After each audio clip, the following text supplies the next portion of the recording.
اسلامی تحریکات عہد جدید کا یونٹ 7 ہے اور یونٹ 7 کا پوائنٹ 3 ہے جمعیت علماء پاکستان۔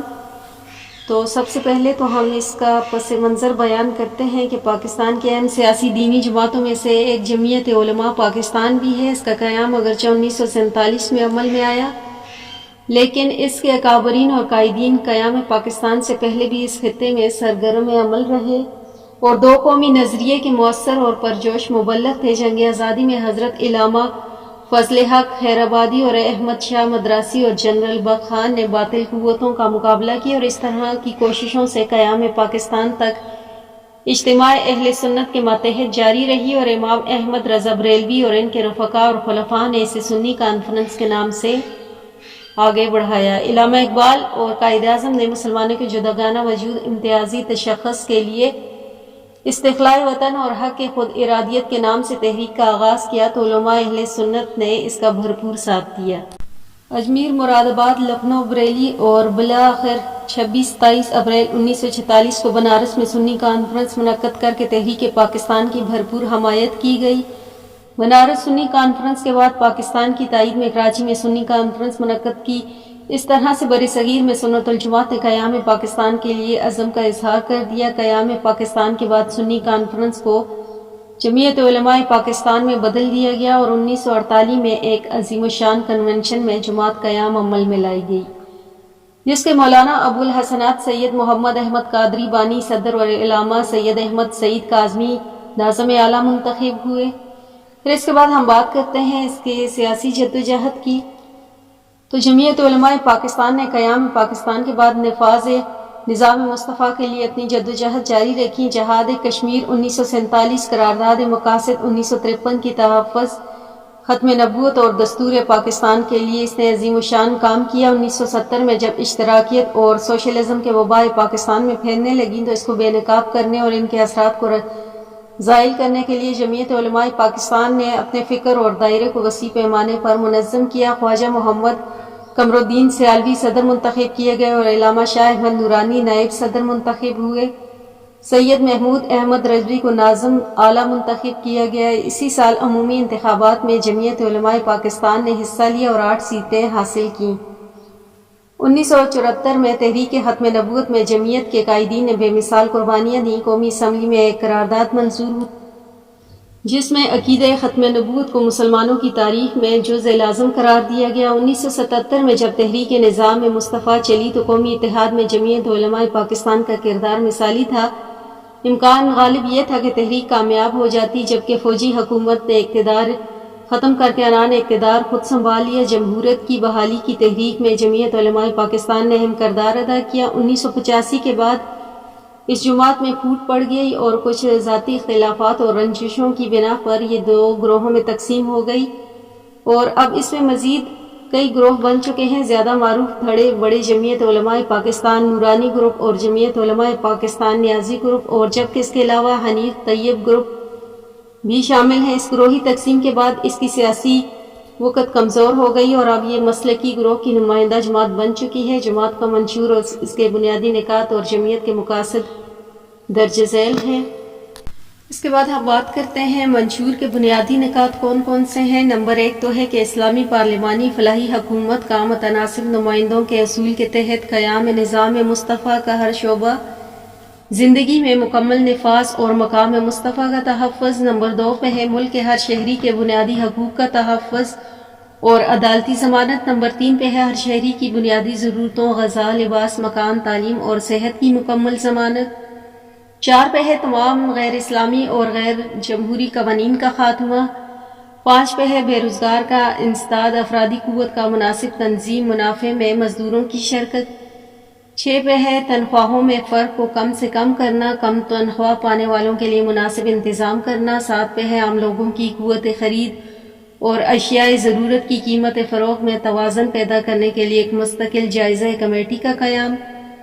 نمبر 8 پہ ہے جاگیردانہ نظام کا مکمل خاتمہ، ملک کی لاکھوں ایکڑ اراضی کو قابل کاشت بنا کر بے زمین یا گزارا یونٹ سے کم زمین رکھنے والوں میں تقسیم کرنا، ہاریوں اور کسانوں کے حقوق کا مکمل تحفظ۔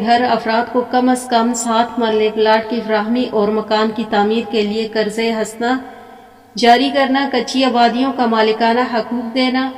پھر 10 پہ ہے شہروں میں زیادہ سے زیادہ 6 مربع گز مکان کی تعمیر کی اجازت دینا۔ 11 پہ ہے دیہاتوں کو اس طریقے پر ترقی دینا کہ آبادکاریوں شہروں میں منتقل ہونے کا رجحان کم سے کم ہو جائے۔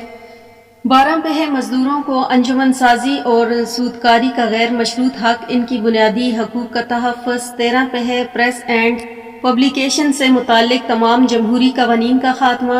14 پہ ہے پورے ملک میں ایک ہی سطح کا تعلیمی نظام، ثانوی درجے تک تعلیم مفت اور پرائمری سطح تک لازمی۔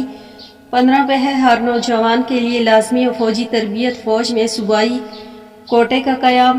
پھر 16 پہ ہے عالم اسلام کے اتحاد کوششیں، مسئلہ کشمیر، مسئلہ فلسطین اور بیت المقدس کی آزادی کے لیے قابل عمل اقدام۔ 17 پہ ہے بالکل آزاد عدلیہ کے لیے جو بلا روک ٹوک انصاف کے تقاضوں پر پورا کر سکے۔ پھر اس کے بعد ہے خواتین کے حقوق کا تحفظ۔ پھر 19 پہ ہے سقوط مشرق پاکستان کے اثر نو تحقیقات، 5 جولائی 1977 سے 1958 کے مارشل لاء دور کے جرائم کی تحقیقات۔ 20 پہ ہے نوکرشاہی اور پولیس کے نظام میں انقلابی تبدیلی۔ پھر 21 پہ ہے ہر سطح پر احتساب کا مؤثر نظام۔ تو یہ تو تھے منشور کے بنیادی نکات۔ اس کے بعد ہم بات کرتے ہیں منشور جمعیت علماء پاکستان۔ جمعیت علماء پاکستان کے اراکین اپنے عقیدے کا اعلان کرتے ہیں، اللہ تعالیٰ ہی پوری کائنات کا بلا شرکت غیر حاکم میں متعلق ہے اور اس کا حکم پوری انسانیت کے لیے واجب التعمیل ہے۔ حضور اکرم صلی اللہ علیہ وآلہ وسلم نور مجسم حضرت محمد صلی اللہ علیہ وآلہ وسلم آخری نبی ہیں جن کے بعد کوئی نبی نہیں ہو سکتا۔ عشق مصطفیٰ ہمارے ایمان کا سرمایہ ہے اور مقام مصطفیٰ کا تحفظ اور عظمت رسول اللہ صلی اللہ علیہ وآلہ وسلم کی پاسبانی ہمارا دینی فریضہ ہے۔ ہم پاکستان میں نظام مصطفیٰ کے نفاذ کے علمبردار رہیں گے جس کی بنیاد خلافت اعلی منہاج نبوت یعنی خلافت راشدہ ہے۔ ہمارے نزدیک اسلام حضور اکرم صلی اللہ علیہ وآلہ وسلم کی تعلیمات کو زندگی اور آخرت کے ہر پہلو میں ہر لحاظ سے غیر مشروط طور پر اپنانے اور نافذ کرنے کا نام ہے۔ حضور صلی اللہ علیہ وآلہ وسلم کی تعلیمات کی تعبیر سے متعلق ہر اختلاف سلف صالحین کی فقہی رہنمائی میں اجماع سے طے کرنا واجب ہے۔ قرآن مجید یا اسلام کی کوئی ایسی تعبیر نہیں جو حضرت محمد صلی اللہ علیہ وآلہ وسلم یا فقہ حنفیہ سے انحراف کر کے پیش کی جائے۔ ہم پاکستان کے روشن مستقبل پر پورا یقین رکھتے ہیں۔ یہ سرزمین اللہ کے فضل و کرم سے قدرتی وسائل سے مالا مال ہے۔ ان وسائل کو ملک اور قوم کی بہتری کے لیے جان فشانی اور دیانتداری سے بروئے کار لانا ضروری سمجھتے ہیں جنہیں بدقسمتی سے پامال کیا جا رہا ہے۔ لہٰذا ہم یہ عہد کرتے ہیں کہ ہم اس ملک میں نظام مصطفیٰ صلی اللہ علیہ وآلہ وسلم کو بلا تاخیر نافذ کریں گے تاکہ تمام نعروں پابندیاں، خوف و ہراس، معاشی بدحالی اور معاشرتی حقوق کا تحفظ کر سکیں۔ جمعیت علماء پاکستان کے منشور کے بارے میں ہم نے پڑھا اور اس کے بعد ہم پڑھتے ہیں کہ مقاصد کیا کیا تھے۔ تو سب سے پہلے تو تھا کہ پاکستان میں قرآن و سنت کی مکمل پابندی کی جائے، ہر مسلمان کو اس قابل بنایا جائے کہ وہ اسلامی تقاضوں کے مطابق زندگی بسر کر سکے تاکہ ایک مثالی اسلامی معاشرہ تشکیل پا سکے۔ نمبر 2 ہے کہ ملک کے تمام باشندوں کو مساوی حقوق کی تحفظ کی ضمانت دی جائے۔ نمبر 3 ہے کہ ملک کے مختلف حصوں میں بسنے والوں کے مابین محبت، اخوت اور ہمدردی کے جذبات پیدا کیے جائیں تاکہ نسلی، لسانی، علاقائی، فرقہ وارانہ، طبقاتی تعصبات کا خاتمہ ہو۔ نمبر 4 پہ ہے کہ ایسا عادلانہ نظام قائم کیا جائے جس میں ہر فرد سے انصاف ہو اور ملک کے مختلف حصوں کے باشندوں کے درمیان پائے جانے والی نفرت کو کم سے کم کیا جا سکے۔ پھر نمبر 5 پہ ہے ظلم و استحصال اور ناانصافی کی ہر شکل کو مٹایا جائے۔ نمبر 6 پہ ہے زمین، محنت، سرمایہ اور دیگر ذرائع پیداوار کو تمام افراد کی بہتری کے لیے کام میں لایا جائے۔ نمبر 7 پہ ہے روزمرہ استعمال کی اشیاء کی قیمتوں میں عام آدمی کی قوت خرید کے اندر رکھنے کے لیے جامع منصوبہ بندی کی جائے۔ نمبر 8 پہ ہے ہر شہری کو غذا، لباس، مکان، تعلیم، علاج کی مفت فراہمی کی ضمانت دی جائے تاکہ ایک اسلامی فلاحی مملکت تشکیل پا سکے۔ نمبر 9 پہ ہے کہ ہر شہری بلا امتیاز عہدہ و مرتبہ قانون کی نظر میں یکساں ہو اور ایک ایسی آزادانہ عدلیہ قائم کی جائے جو کسی دباؤ کے بغیر انصاف کے تقاضوں کو پورا کر سکے۔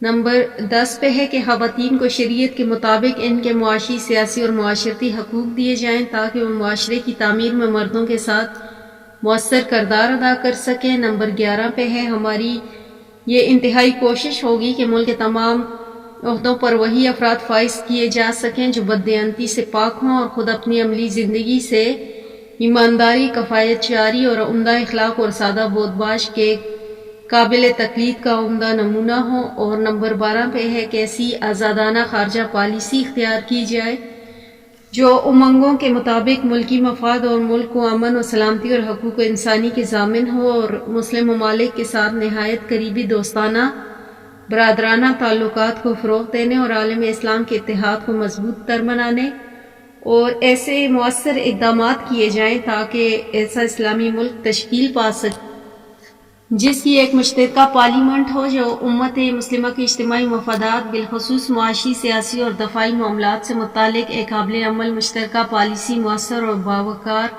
اقدامات کیے جائیں گے۔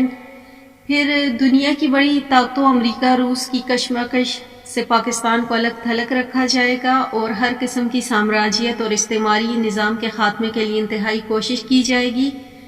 ہماری امداد و تائید ہمیشہ مظلوم قوموں کے ساتھ ہوگی۔ غیر ترقی یافتہ اور ترقی پذیر ممالک کی معاشی آزادی کے لیے جدوجہد کی جائے گی، اور یہودی امریکی سامراج کی سازش نے مسلمانوں کے ساتھ کھلی دشمنی کا ثبوت دیتے ہوئے بیت المقدس پر غاصبانہ قبضہ کیا ہوا ہے، اور لہٰذا مسجد اقصیٰ کی بازیابی اور آزاد فلسطین مملکت کے قیام کے لیے ہر ممکن جدوجہد اور اس سلسلے میں فلسطینیوں کی تحریک آزادی کی حمایت اور مدد کی جائے گی۔ مسلمان جہاں جہاں بھی مظلوم ہیں ان کے حقوق مفادات کے تحفظ کی